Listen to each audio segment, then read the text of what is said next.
Hi guys! Samahan niyo po ako guys. Gagawa po tayo ng apple cake. Kinuha ko lang siya sa recipe book.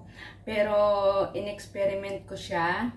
Kasi yung sa recipe is lulutuin mo yung apple sa caramelized sugar. Pero sa akin hindi na.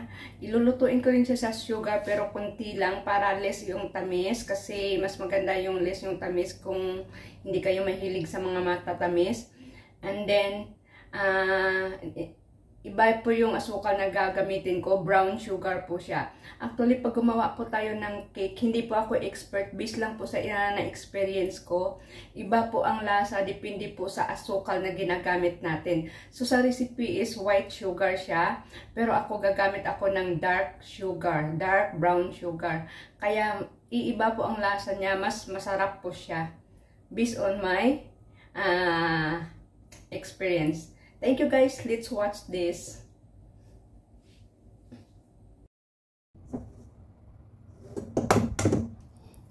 Ayan guys, kung paano siya gawin, madali lang siya guys kasi hindi siya complicated. Una i-mix mo lang yung sugar at saka yung itlog at saka i-cream mo siya, mix mo siya na mag-creamy. And then saka mo lang siya idagdag yung milk. And then huli yung oil niya. Actually yung oil, kahit anong oil ang pwede dyan. Vegetables oil is mas maganda. Kahit anong vegetable, kahit anong cooking oil. And then yung milk, kahit anong milk na available. Ganon. Kaya madali lang siya guys kasi sa recipe na kinuha ko hindi naman nakaano kung anong milk ang gagamitin, basta milk lang daw. So ayan siya. Kaya 'di ba madali lang. And then huli kong nilalagay yung oil kasi para matunaw muna ng husto yung asukal. And then ito nilagyan ko to ng kunting asin kasi nga walang asin doon sa ginayahan kong measurement. Pero ako naglagay ako ng asin para mas mag-balance yung lasa ng asukal pag may asin. Ganyan lang siya guys kadali. O diba? I-mix mo lang or imikos-mikos mo lang. Tapos na. Tapos ilagay mo na sa baking pan. Tapos i-bake mo na siya. O diba? Pero pag maglagay kayo guys ng flour, paunti-unti lang siya, wag yung biglaan kasi para sure na mag-mix ang lahat.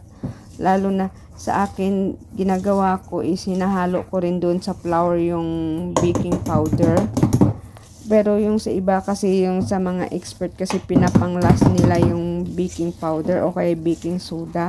Sa akin hindi na, hinahalo ko na doon sa flour para make sure na makahalo lahat. Depende sa style. And then itong nuts natin guys, optional yan, wala yan sa wala yan sa ginayahan. Pangdagdag sarap siya guys kahit anong nuts. And then yung mag-iwan na ako ng kunti para pang topping sa taas niya. Para design na rin.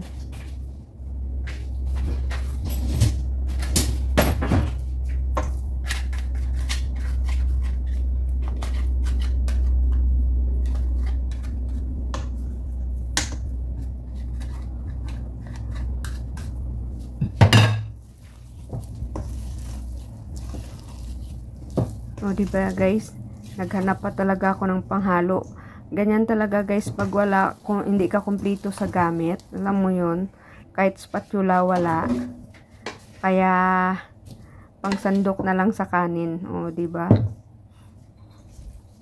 Tapos yan yung aking apple na niluto sa asukal. Hindi talaga siya nakakaramalize yung asukal katulad nung sa recipe kasi kunti lang nga yung asukal niya.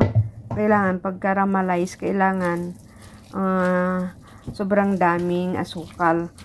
Kumbaga mga 2 cups ng asukal or kaya 1 cup, depende sa dami ng apple. Ito sa akin ginamit ko lang dito is 3 pieces tapos ni-chop ko lang kasi ng maliit, hindi yung malakihan. Kaya ayan.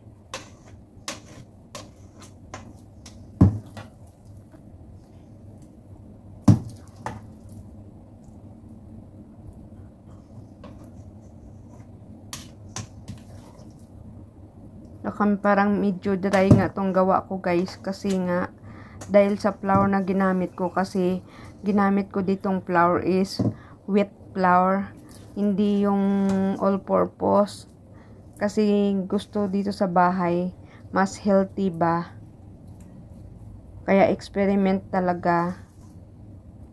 Madali lang naman mag-experiment pag lagi kang gumagawa, kasi hindi naman siya masilan na cake.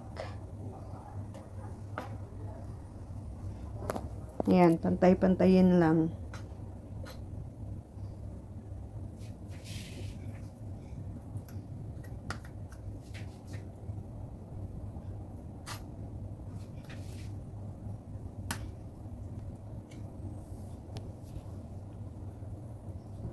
Tapos pag mag-bake, kailangan naka-preheat na yung oven natin sa 180 degrees or 360 Celsius. Tama ba? Ganun. Depende sa oven. And then, i-bake natin ng 40 minutes.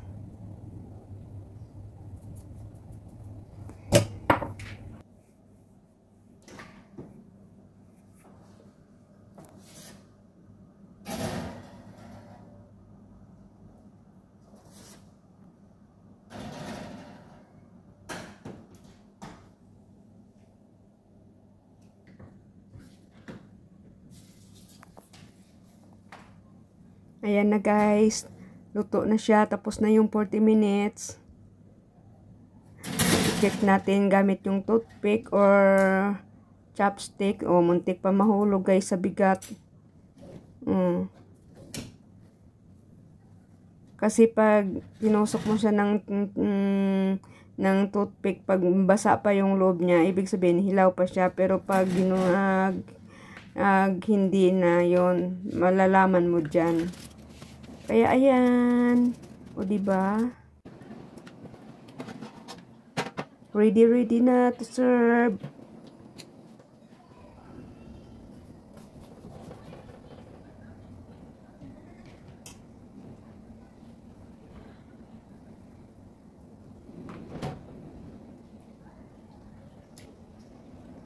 So guys, sarap guys.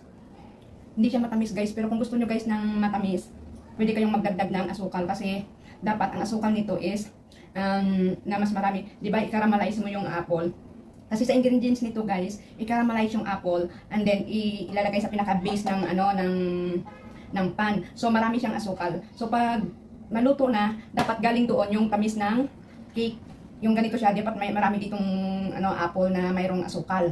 Kaso yung ginawa natin, in-experiment natin kasi ayaw natin ng masyadong matamis.